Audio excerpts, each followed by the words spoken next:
안녕하세요. 라인페이 모니터링 시스템 구축 및 ML을 활용한 이상 로그 탐지 세션에 오신 여러분들을 환영합니다. 저는 프로드 감지 시스템 팀에서 서버 엔지니어를 맡고 있는 김선욱이라고 합니다. 지난 몇 년 사이 라인페이 서비스는 서비스 규모의 급격한 성장을 경험했습니다. 이 성장 속도를 따라가기 위해 저희는 최대한 노력했습니다. 하지만 이전에 사용하던 모니터링 시스템이 현재 라인페이에 더 이상 적합하지 않다는 것을 알게 되었습니다. 이 세션에서는 새로운 라인 모니터링 시스템이 과거로부터 물려받은 기술적 부채를 어떻게 갚았는지 소개해드리겠습니다. 이번 세션에서는 연사가 2명이 있을 예정인데요. 우선 이기승님께서 기존 모니터링 시스템의 문제, 새로운 모니터링 시스템의 아키텍처, 그리고 라인페이 모니터링의 다음 단계들에 대해 설명해 주실 것이고, 두 번째로 제가 발표를 이어나가실 것입니다. 우선 이상 로그를 찾기 위한 이 프로젝트를 저희가 왜 시작하게 되었는지 설명드리고, 기술적인 부분으로 넘어가 저희가 이상 로그를 찾기 위해 새로운 모니터링 시스템에 어떻게 ML 기술을 적용하게 되었는지 설명드리겠습니다. 네, 저희와 계속 함께 해주시기 바랍니다. 저희의 경험이 여러분들의 향후 작업에 통찰력을 제공해 줄 수 있길 바랍니다. 이제 라인페이 모니터링 시스템의 아키텍처에 대해 설명해 주실 기승님께 공을 넘기고 저는 나중에 다시 돌아오도록 하겠습니다. 안녕하세요. 라인페이 데브옵스 팀의 이기승입니다. 저는 라인페이가 어떻게 자체 모니터링 시스템을 구축하게 됐는지에 대해 말씀드리겠습니다. 우선 라인페이가 모니터링과 관련해 마주하고 있던 문제들을 설명드리겠습니다. 보시다시피 저희는 다양한 모니터링 도구를 가지고 있습니다. 각국의 인프라 리소스 모니터링 시스템이 있고 로그 모니터링 시스템도 있으며 비즈니스 모니터링 시스템도 있습니다. 다양한 도구를 가지고 모니터링을 하는 것은 몇몇 문제들을 만들어냈습니다. 첫 번째로 전체 시스템을 한눈에 파악하기 힘들었습니다. 라인페이 멤버들은 보고 싶은 것을 찾기 위해 많은 시스템에 방문해야만 했습니다. 이것들이 제가 이전에 사용하던 모니터링 도구들입니다. 저는 이곳들에 매일 방문했습니다. 그리고 그것들은 각자의 경보 시스템을 가지고 있었습니다. 각 경보 시스템은 각자 다른 설정과 기능을 가지고 있었기 때문에 경보를 제어하기 어려웠습니다. 그래서 라인페이 멤버가 이전에 담당했던 서비스에 알림을 받는 건 흔한 일이었습니다. 그리고 멤버를 그룹 짓는 방법도 달랐습니다. 그래서 페이 멤버가 알람을 바꾸고 싶다면 각 시스템에서 직접 수동으로 바꿔야만 했습니다. 그리고 이런 모니터링 도구들은 라인의 공통 인프라였습니다. 물론 라인의 공통 인프라는 매우 유용합니다. 그런데 라인페이가 모니터링과 관련해 특정한 요구사항이 있을 땐 라인의 인프라팀이 라인페이만을 위해 시스템을 바꾸긴 힘들었습니다. 일례로 과거 장애를 분석해본 결과 우리는 한 서버가 같은 서버 그룹과 다른 패턴의 CPU 사용률을 보여준다는 것을 알았습니다. 그런데 인프라 모니터링 시스템은 오직 지표가 고정된 임계치를 넘는지 안 넘는지만 확인할 수 있었습니다. 그리고 다른 예도 있습니다. 라인페이 외부의 서비스에 문제가 생겼을 때 라인페이의 API가 감소했었습니다. 이 경우에 우리는 로그 모니터링 시스템에서 API의 횟수는 알 수 있었습니다. 그러나 로그 모니터링 시스템은 API의 급격한 감소를 감지하지는 못했습니다. 이렇게 이미 수집되고 있는 지표를 제어하는 방법만 가지고 있다면 저희는 장애를 탐지할 수 있었습니다. 그래서 저희는 이런 문제를 해결하기 위해 자체 모니터링 시스템을 구축하기 시작했습니다. 이것이 새로운 모니터링 시스템의 구조입니다. 그리고 이것은 네 부분으로 나뉩니다. 첫 번째, 지표 수집. 두 번째, 지표 재가공과 경보 평가. 세 번째, 알람 관리. 마지막으로 시각화입니다. 네, 첫 번째로 지표 수집을 알아보겠습니다. 저희는 지표를 수집하기 위해 시스템 익스포터와 어플리케이션 익스포터를 설치했습니다. 시스템 익스포터는 CPU나 메모리 같은 자원을 노출시켜줍니다. 그리고 어플리케이션 익스포터는 가비지 컬렉션, 스레드 상태 같은 어플리케이션 자원을 노출시켜줍니다. 또한 비즈니스 지표도 어플리케이션 익스포터에 의해 노출됩니다. 그리고 이제 지표들은 프로메테우스에 저장됩니다. 그리고 어플리케이션의 로그는 로그 어펜더에 의해 로그 컬렉터로 전달됩니다. 로그 어펜더는 코드 변경 없이 로그를 전달하는 것을 도와주는 자체 라이브러리입니다. 우리는 단지 라이브러리를 추가하고 약간의 XML 파일만 작성하면 됩니다. 지표를 수집한 후에는 지표를 재가공하고 경보를 평가합니다. 플링크는 스트림 프로세싱 도구입니다. 우리는 가공되지 않은 지표를 재가공함으로써 더 의미 있는 정보를 만들어냅니다. 예를 들어 가공되지 않은 로그를 이용해 로그의 통계를 계산할 수 있습니다. 또는 선우님이 곧 소개할 비정상 탐지 모듈을 적용한다면 우리는 로그의 스트림 속에서 비정상 로그를 탐지할 수 있습니다. 푸시 게이트웨이는 프로메테우스의 풀 기반 수집 방식의 한계를 극복하기 위한 임시 저장소입니다. 프로메테우스 또한 지표를 재가공할 수 있습니다. 그러나 프로메테우스가 재가공하는 건 단지 그래프 하나에서 계산 시간을 줄이기 위한 것입니다. 그러나 프로메테우스에는 더 중요한 것이 있습니다. 그것은 경보를 평가하는 것입니다. 프로메테우스는 프롬QL을 사용하여 우리는 더 유연한 경보를 만들 수 있습니다. 잠시 후 실제 사례와 함께 설명드리겠습니다. 그리고 발생한 경보는 언론 매니저에게 보내집니다. 그래서 다음 단계는 알람 관리입니다. 언론 매니저는 경보를 그룹 짓고 경보 설정을 관리합니다. 그러나 언론 매니저의 가장 중요한 것은 경보와 서비스를 매핑하는 것입니다. 언론 매니저는 경보를 알람 도구의 각 서비스에 전달합니다. 알람 도구는 서비스와 페이 멤버를 매핑합니다. 그리고 최종적으로 알람 도구가 페이 멤버에게 알람을 보냅니다. 경보 레이어를 나눈 것은 이전 시스템과의 큰 차이점입니다. 이전에는 경보를 만든 곳에서 직접 페이 멤버에게 알람을 보냈습니다. 그러나 이런 경우에는 서버가 바뀌거나 서비스의 담당자가 바뀔 경우 각 모든 시스템에서 수동으로 수정해야 했습니다.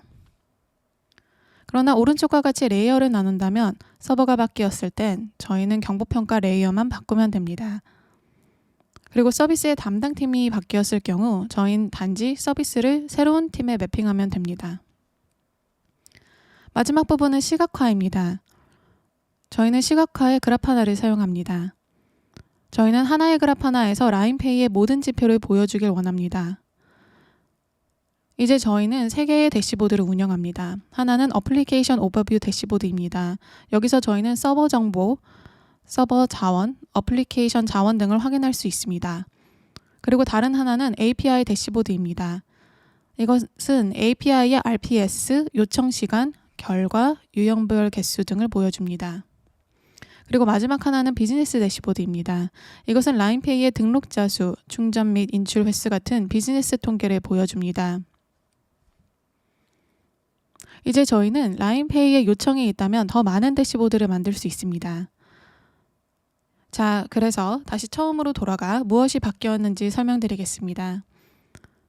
첫 번째로 시스템을 파악하기 힘들었습니다. 이건 이전의 시스템입니다. 이런 시스템이 이렇게 간단하게 바뀌었습니다. 로그를 찾고 보여주는 건 그 자체로 복잡한 시스템을 요구하기 때문에 저희는 로그 모니터링 시스템을 병행해 사용하기로 했습니다. 두 번째로 알람을 관리하기 힘들었습니다. 이제 저희는 모든 경보를 새로운 알람 도구에 보냅니다. 그리고 저희는 알람 도구를 통해 쉽게 알람을 관리할 수 있습니다. 또한 알람 도구는 알람을 위한 전문적인 기능을 제공합니다. 세 번째로 라인페이의 요구사항을 다루기 힘들었습니다. 그러나 이제 저희는 모든 지표를 저희 스스로 제어할 수 있기 때문에 라인페이의 특정 요구사항들을 다룰 수 있습니다.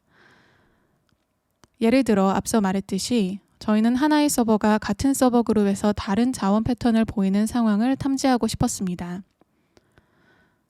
그래서 저희는 한 서버 그룹에서 하나의 서버만 제외한 자원의 평균을 구했습니다. 그리고 하나의 서버와 나머지 서버의 평균 지표를 비교함으로써 저희는 이런 상황에 대한 경보를 만들 수 있었습니다. 그래서 이것이 한 서버 그룹의 CPU 사용률입니다. 초록선이 다른 선들보다 높은 CPU 사용률을 보이고 있는 것을 확인할 수 있습니다. 이제 저희는 이런 상황을 탐지할 수 있습니다. 그리고 저희는 API 요청의 급격한 변화를 탐지하고 싶었습니다. 프롬QL에는 평균 함수와 표준 편차 함수가 있습니다. 그리고 천천히 변하는 API는 특정 범위 안에서 움직이기 때문에 저희는 평균과 표준 편차를 이용해 경보를 만들기로 했습니다. 이 그래프는 한 API의 초당 요청수를 보여줍니다. 중간 초록선이 현재 값입니다. 파란 선과 노란 선이 급격한 API의 변화를 감지하기 위한 동적 임계치입니다. 그래서 현재 값이 이 범위를 몇 분간 벗어나게 되면 경보가 울리게 됩니다. 그리고 외부 시스템과 연동을 위한 많은 노드가 있습니다. 저희는 다른 시스템과의 통합에 빠르게 대응할 수 있습니다. 예를 들어 로그 모니터링 시스템은 경보가 울렸을 때 콜백 API를 호출할 수 있습니다. 그리고 새로운 알람 도구는 경보 API를 가지고 있습니다. 그래서 저희는 로그 모니터링 시스템에서 경보를 받고 경보에서 데이터를 추출해낸 뒤 알람 도구에서 API를 보내는 커넥터 서버를 만들었습니다. 이렇게 저희는 로그 모니터링 시스템의 경보를 저희의 모니터링 시스템에 통합할 수 있었습니다. 자, 지금까지 저희의 모니터링 시스템을 구축한 과정을 설명드렸습니다. 물론 이건 완료되지 않았습니다. 향상을 위해 더 해야 할 것들이 있습니다. 저희는 공통적으로 사용할 경보 규칙을 만들었습니다. 그리고 라인페이에는 많은 서비스와 서버와 API들이 있습니다. 그리고 저희의 경보 규칙은 슬라이드에 보이는 것들 때문에 약간의 거짓 양성 경보를 만들어냈습니다. 그래서 이것들이 저희의 다음 과제입니다. 이것에 대해 잠시 설명드리겠습니다. 저희가 처음 경보 규칙을 만들 때 각 서버가 다른 사용 패턴을 가지고 있다는 것을 놓쳤습니다. 그리고 저희는 많은 거짓 양성 경보를 받았습니다. 예를 들어 이건 유저가 사용하는 일반적인 서비스 서버입니다. 이런 종류의 서버 자원은 유저에 의해 변합니다. 그리고 이건 유저가 사용하지 않는 배치 서버입니다. 이 서버는 규칙적으로 배치 작업을 합니다. 그리고 그들 중 일부는 많은 자원을 필요로 합니다. 그래서 이 서버의 자원은 급격하고 규칙적으로 변합니다. 그리고 마지막으로 이건 페이 멤버에 의해 사용되는 관리자 서버입니다. 이 서버는 불규칙적으로 파일 생성 및 다운로드 같은 무거운 작업을 수행합니다. 그래서 이 서버의 자원은 급격하지만 불규칙적으로 변합니다. 현재 경보 규칙은 일반 서버와 관리자, 배치 서버로 나뉩니다. 그러나 아직 이 문제 때문에 종종 거짓 양성 경보가 발생하므로 서버는 더 유형화가 될 필요가 있습니다. 두 번째로 서버들이 사용되는 규모가 다릅니다. 앞서 말했듯이 우리는 이상한 리소스 패턴을 감지하기 위해 하나의 서버와 나머지 서버의 평균을 비교합니다. 그래서 하나의 서버 사용률이 다른 서버 평균의 n배가 넘을 때 경보가 울립니다. 그런데 n을 2라고 가정해 보겠습니다. 만약 다른 서버들의 CPU 사용률 평균이 25%라고 하면 경보 임계치는 50%입니다. 이런 상황에선 느린 API가 발생할 수 있고 경보는 제때 발생하게 됩니다. 그런데 다른 서버의 평균이 5%라면 경보 임계치는 10%밖에 되지 않습니다. 이런 상황에선 에러가 발생하지 않고 거짓 양성 경보가 울리게 됩니다. 그렇기 때문에 공통적으로 사용할 경보 규칙을 만들기가 어렵습니다. 마지막으로 각기 다른 API 사용 패턴이 경보 규칙을 만들기 어렵게 합니다. 급격한 API의 변화를 탐지하기 위해 평균과 표준 편차를 사용한다고 했습니다. 이런 방법은 자주 호출되는 API에서는 잘 동작합니다. 그러나 어떤 API는 드물게 호출되거나 불규칙적으로 호출됩니다. 그리고 이런 API에게는 평균과 표준 편차를 적용하기 힘듭니다. 예시를 보여드리겠습니다. 이 API가 저희가 의도한 것입니다. 이런 상황에서 우리의 경보가 잘 동작합니다. 이 API는 드물게 호출됩니다. API의 급격한 상승에 대한 경보가 발생했을 때도 이 API의 초당 요청 수는 1도 되지 않습니다. 그리고 이 API는 배치 작업처럼 규칙적으로 호출됩니다. 그러나 이 API는 배치 서버에 속하지 않습니다. 그래서 지금은 이런 종류의 API를 경보에서 제외해 놨습니다.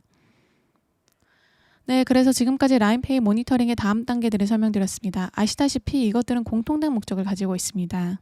그것은 거짓 양성 경보를 줄이고 더 신뢰 있는 모니터링 시스템을 구축하는 것입니다. 다음 연사장인 선웅님도 거짓 양성 경보로부터 신뢰성 있는 모니터링 시스템을 만들기 위해 노력하고 있습니다. 그러나 선웅님은 머신러닝이라고 부르는 더 강력한 무기를 가지고 있습니다. 선웅님은 어떻게 머신러닝을 이용해 거짓 양성 경보를 탐지하는지에 대해 설명해 줄 것입니다. 네, 제 발표를 들어주셔서 감사하고 이제 다시 공을 선웅님에게 넘길 시간입니다. 감사합니다. 안녕하세요. 발표를 이어나가기 위해 돌아왔습니다. 이전 연사이신 기승님께서 라인페이에서 어떻게 새로운 모니터링 시스템을 적용했는지 아주 잘 설명해 주셨습니다. 새로운 모니터링 시스템의 큰 장점 중 하나는 이제 새로운 데이터 기반 프로젝트를 시작하기 위한 인프라가 마련되었다는 것입니다. 이 세션에서는 저희가 어떻게 머신러닝을 사용해 라인페이 내 이상 로그를 검출했는지 그 여정을 공유해 드리겠습니다. 이 프로젝트의 니즈가 어디서 비롯되었는지 먼저 말씀드리겠습니다. 지난 몇 년 사이 라인페이는 서비스의 규모의 급격한 증가를 경험했습니다. 오른쪽 표에 나온 것이 현재 라인페이 로그의 월별 요약입니다. 현재 저희는 약 400여 종의 API와 200여 종의 리턴 코드를 활용하고 있습니다. 매달 대략 1000만 건의 에러가 발생합니다. 하지만 이 엄청난 양의 에러가 실제 장애와 관련이 있는 것은 아닙니다.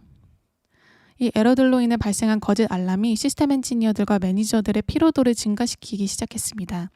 저희는 특정 API의 에러 알람을 비활성화시키는 등의 피상적인 방법을 통해 이 상황을 피하려고 했습니다.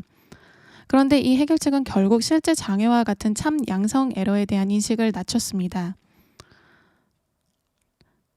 그래서 이 상황을 되돌리기 위해 저희는 목표를 세웠습니다. 저희는 거짓 양성의 수를 줄이고 따라서 엔지니어들의 피로도를 줄이고 참 양성에 대한 인식을 높일 수 있도록 미들맨, 그러니까 중개자 역할을 하는 시스템을 개발하는 목표를 세웠습니다. 예로 저희의 목표와 일기예보 시스템을 비교해 보겠습니다. 내일 출근을 해야 하는데 일기예보에 따르면 내일 비 올 확률이 70%라고 가정해 보겠습니다. 그리고 다음날 일어나 보니 아직 비가 오지 않습니다. 그런데 우리 모두는 창문을 열어 하늘에 구름이 있는지 확인하고 공기의 습도를 확인해 출근을 할 때 우리가 우산을 가져가야 하는지 확인을 하는 습관이 있다고 하겠습니다. 저희는 이와 같이 엔지니어들에게 가까운 미래에 발생할 수 있는 장애에 대해 미리 경고할 수 있는 로그 예측 시스템을 만들고자 했습니다. 먼저 저희는 가설을 수립하기 위해 장애에 대한 이력을 조사했습니다. 첫 번째로 에러 중 약 45%가 요청 건수가 늘어나거나 응답 시간이 길어지는 등 요청에 변화가 있을 때 발생한다는 것을 볼 수 있었습니다. 두 번째로 에러 중 35%는 로그 메시지 흐름의 변화에 의해 발생했습니다. 이외 에러는 가비지 수집 및 힙 메모리와 같은 시스템 통계와 관련이 있었습니다. 이 조사를 기반으로 저희는 두 가지 가설을 세웠습니다. 첫째, 특정 API 요청의 급격한 증가는 장애의 초기 신호를 나타냅니다. 둘째, 얽혀있는 로그의 시퀀스는 장애의 징조가 될 수 있습니다. 이 두 개의 가설을 토대로 머신러닝 모델 선별 작업을 시작했습니다. 모델을 선택하는 데는 몇 가지 전제 조건이 있었습니다. 첫째, 수백만 개의 로그 중에 저희가 이상 증상들을 필터링하거나 라벨링 작업을 하는 것은 어렵기 때문에 비지도 학습 유형이어야 했습니다. 둘째, 모델은 재훈련에 경고해야 했습니다. 라인페이는 사용자의 니즈에 맞춰 새로운 기능 또한 API를 적용하기 때문에 만약 모델이 잦은 변화에 취약하다면 나중에 모델이 망가질 수 있기 때문입니다. 셋째로, 모델은 초당 수천 개의 로그가 발생하는 라인페이의 로드를 감당할 수 있을 정도로 빨라야 했습니다. 다음으로 모델은 결과의 근본적인 원인을 찾을 수 있는 방법을 제공할 수 있어야 했습니다. 앞서 말씀드렸듯이 저희의 목적은 발생할 수 있는 장애를 미리 경고하는 시스템을 만드는 것입니다. 즉, 모델에서 제공해주는 결과를 참고해 최종 결정은 개발자가 하게 됩니다. 마지막으로 새로운 라인페이 모니터링 시스템이 세팅된 후 처음으로 머신러닝을 적용하는 단계이기 때문에 저희는 단시간에 도입할 수 있는 간단한 모델을 선호했습니다. 이와 같은 필수적인 조건을 기반으로 저희는 두 개의 모델을 마무리했습니다. 첫 번째 가설을 위한 가우시안 혼합 모델과 두 번째 가설을 위한 워크플로우가 있는 LSTM 모델입니다. 자, 지금 듣고 계신 분들은 머신러닝에 대한 지식이 전혀 없다는 가정하에 가우시안 혼합 모델이 무엇인지 간략하게 설명해 드리겠습니다. 머신러닝이 뭔지 모르시더라도 종영 곡선은 모두 아실 거라고 생각합니다. 이 곡선은 가우시안 분포 또는 정규 분포라고 불립니다. 이 곡선은 데이터의 평균과 표준 편차를 알고 있다면 그릴 수 있습니다. 만약 주어진 데이터가 가우시안 분포를 가지고 있다면 분포의 가장자리에 있는 데이터가 다른 데이터에 비해 비정상적이라고 할 수 있을 것입니다. 여기 보이시는 것은 세 개의 가우시안에 맞는 데이터의 분포도입니다. 중앙에서 벗어난 비정상적인 데이터는 빨간 별로 표시되어 있습니다. 머신러닝에 대한 경험이 많으신 분들은 만약에 저희 데이터 내에서 가우시안 형태의 변수를 찾을 수 있는 경우라면 가우시안 혼합 모델이 간단하지만 상당히 강력하고 효율적인 알고리즘이라는 점에 동의하실 것입니다. 저희가 선택한 첫 번째 변수는 비율이었습니다. 특정 시간 내에 총 API 중에서 동일한 API 아이디와 리턴 코드를 가진 로그의 비율을 보았습니다. 저희는 5분, 10분, 그리고 30분 세 가지 시간 프레임을 선택했습니다. 내구성 있는 처리 시간으로 가우시안 분포에 가장 잘 맞을 것처럼 보였기 때문이었습니다. 차트에 보이시는 것처럼 각 API의 변수를 정리해 보니 각자의 가우시안 분포를 나타내는 것처럼 보였습니다. 이 그래프를 보시면 취합된 데이터는 두 개의 가우시안 분포로 나누어지고 비정상 클러스터가 존재한다는 것을 알 수 있습니다. 제가 이 분포를 처음 찾았을 때 이 변수에 약간의 튜닝만 적용된다면 좋은 결과를 얻을 수 있지 않을까 하는 생각이 들었습니다. 하지만 이 변수의 결과는 몇 개의 심각한 문제가 있었습니다. 첫째로 이 변수는 처리하는 데 시간이 너무 많이 들었습니다. 제가 이 프로젝트를 시작할 때 처음에는 이 프로젝트의 목적이 이상 로그를 찾는 것이라고 생각했습니다. 그래서 각 로그를 처리해 각 로그의 이상 여부를 판단했고 이것이 큰 실수였습니다.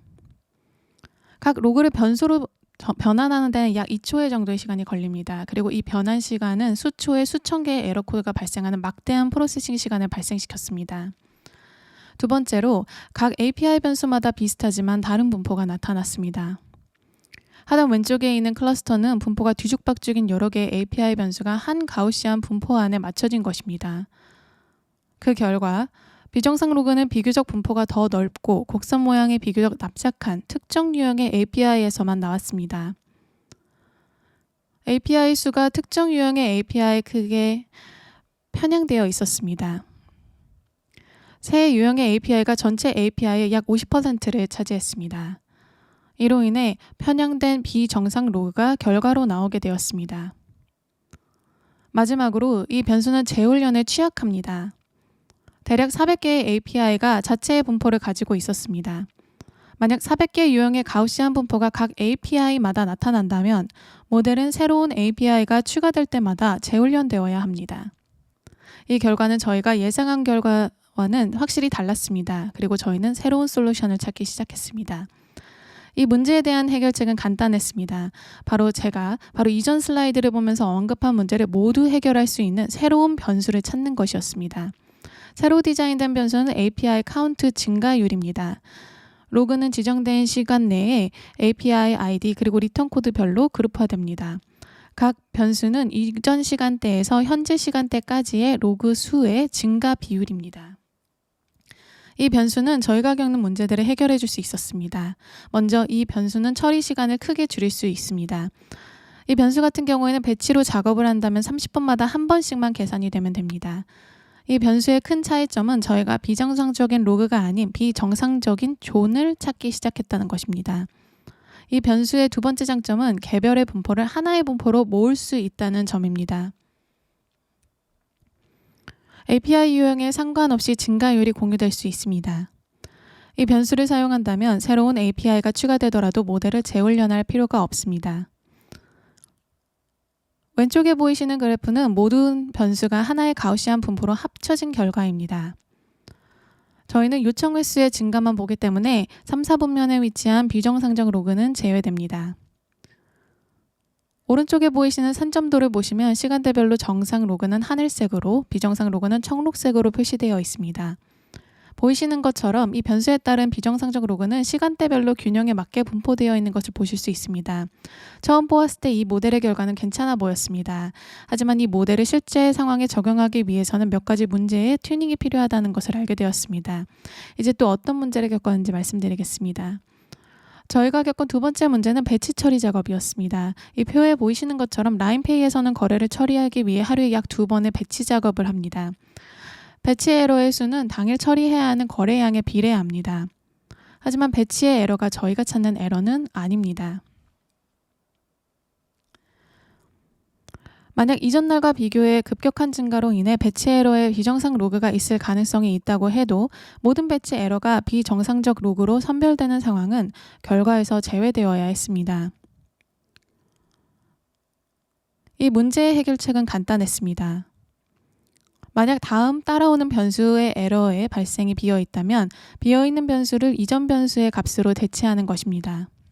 변수를 이렇게 튜닝하는 작업은 배치 프로세싱으로 인해 주기적으로 나타나는 급격한 증가를 최소화할 수 있습니다.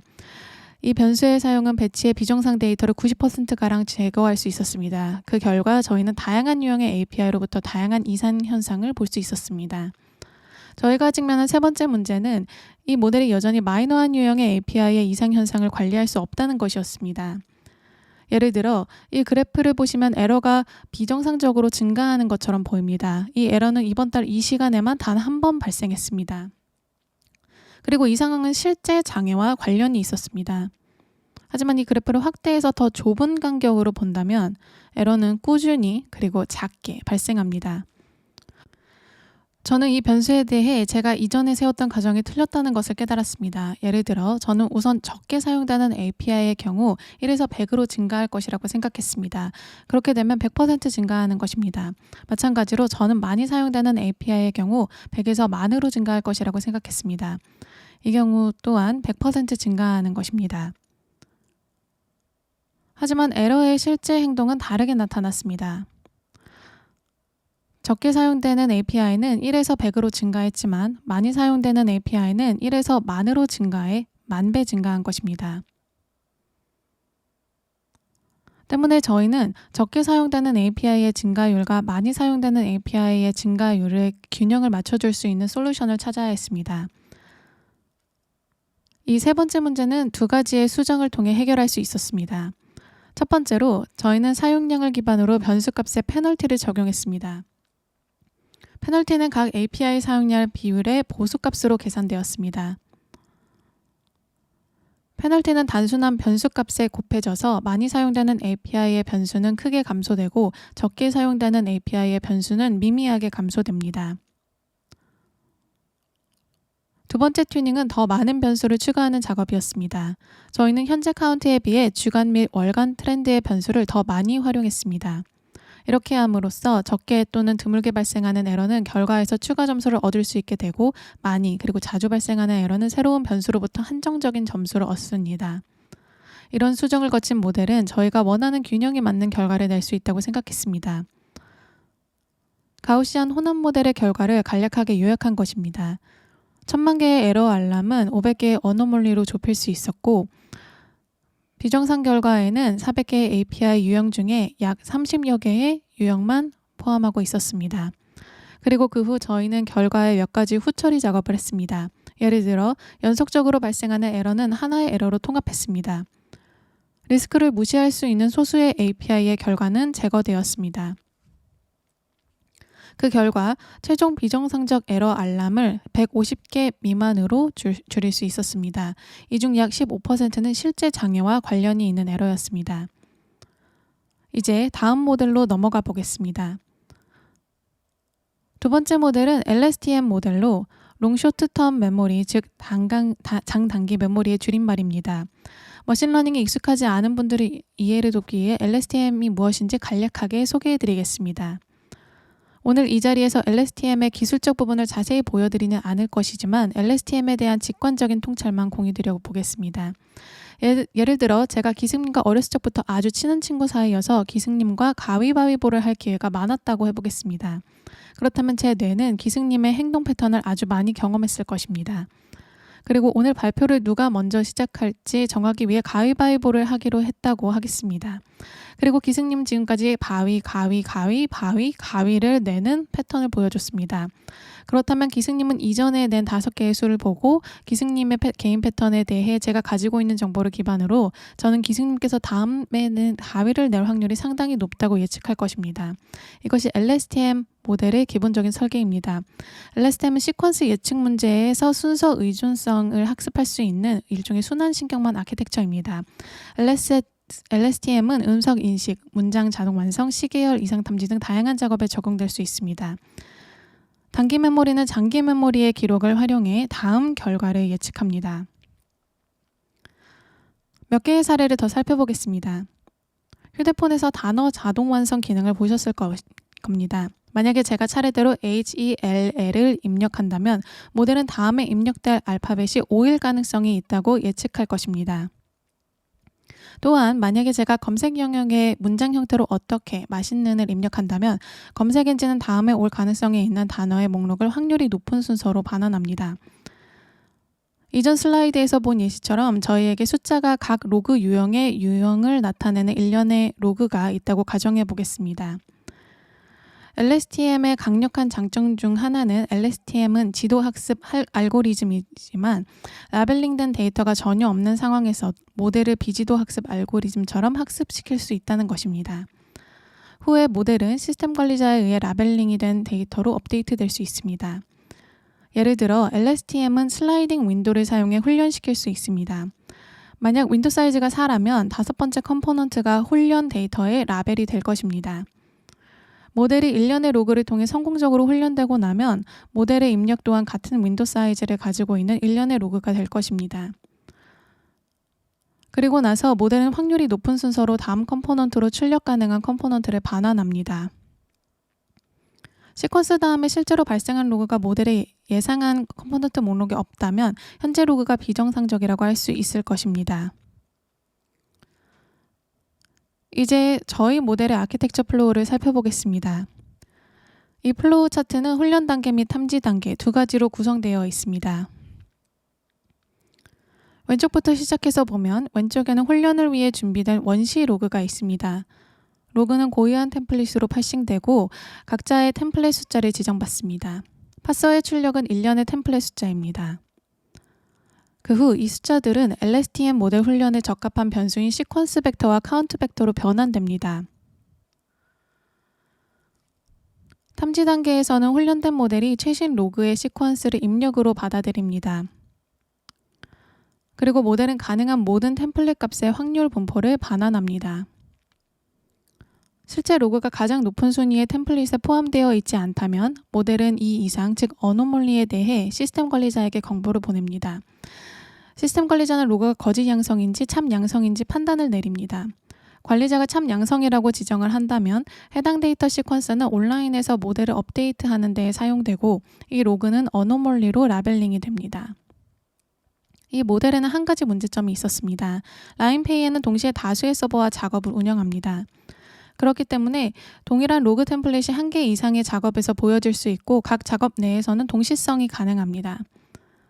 각 작업에서 동시에 작동되는 스레드는 해당 작업의 로그 메시지 순서의 나열에 불확실성을 가져올 수 있습니다. 모델이 자체적으로 기본 실행 경로를 인코딩할 수 있지만 로그의 시퀀스의 동시성의 영향으로 모델의 결과를 보고 이상을 판단하고 모델의 결과를 이해하는 데 어려움이 있었습니다. 그래서 저희의 목적은 로그 파일 내에 다른 작업의 로그 항목을 분리하고 각 작업의 시퀀스를 기반으로 워크플로우 모델을 구축하는 것이었습니다. 이 문제를 해결하기 위해 딥로그라는 논문을 참고했습니다. 작업이 내놓은 로그 항목의 순서는 작업을 완수하기 위해 각 기능이 실행된 순서입니다. 그 결과 저희는 모든 작업의 실행 경로를 캡처하기 위해 유한 상태 자동화로 워크플로우 모델을 구축할 수 있습니다. 문제는 멀티키 예측 출력이 동일한 작업의 동시성 혹은 다른 작업의 시작 때문에 발생하는지 여부에 대한 분기점을 찾는 것입니다. 동시성과 새로운 작업의 분기점은 로그 시퀀스에서 명확한 차이를 보여줍니다. 동시성의 일반적인 패턴은 예상 출력에서 가장 확률이 높은 키가 차례대로 나타나는 것입니다. 그리고 동시 스레드의 키가 일부 이미 나타났기 때문에 다음 예측에 대한 확신이 더욱 강해집니다. 반면 분기점이 새로운 작업의 시작으로 인해 생겨났다면 예측된 로그 키는 차례대로 나타나지 않습니다. 각 로그 키를 과거 시퀀스에 통합한다면 다음 예측은 새로운 로그 키의 결정적 예측이 됩니다. 이러한 경우라면 현재 작업의 워크플로우 모델은 브랜치를 성장을 중단합니다. 그리고 구축된 워크플로우는 마지막에 워크플로우 라이브러리에 저장됩니다. 결론적으로 LSTM 모델의 옆에서 이 워크플로우 모델은 그 결과를 바탕으로 이상 어노멀리에 대한 결정을 내리는데 참조할 정보를 제공하는 핵심적인 역할을 할 수 있습니다. 저희는 이 모델들을 통해 가치 있는 결과를 얻을 수 있었습니다. 이 결과에 대해 말씀드리기 전에 보안상의 이유로 자세한 결과를 공유할 수 없었다는 점 양해 부탁드립니다. 그러면 결과가 어땠는지 간략하게 말씀드리겠습니다.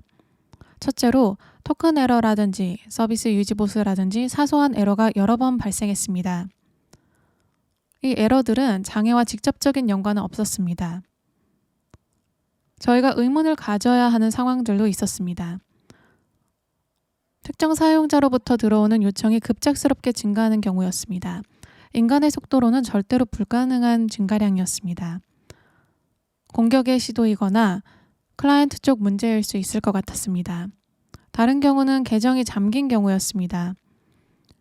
라인페이의 리소스 중 공유하는 리소스에 동시 요청이 많이 발생하는 경우 에러가 빠르게 증가하는 추세가 보였습니다. 예를 들자면 한 계좌로 동시에 여러 건의 결제 요청이 들어오는 경우 계좌는 하나의 거래를 처리하기 위해 락이 걸린 상태고 다른 요청은 실패해 에러가 납니다. 이 경우는 장애의 신호가 될 수도 있습니다. 추가적으로 결과에는 메모리 에러 및 연결 실패와 같은 서버 장애 가능성이 있는 경우도 포함되어 있었습니다.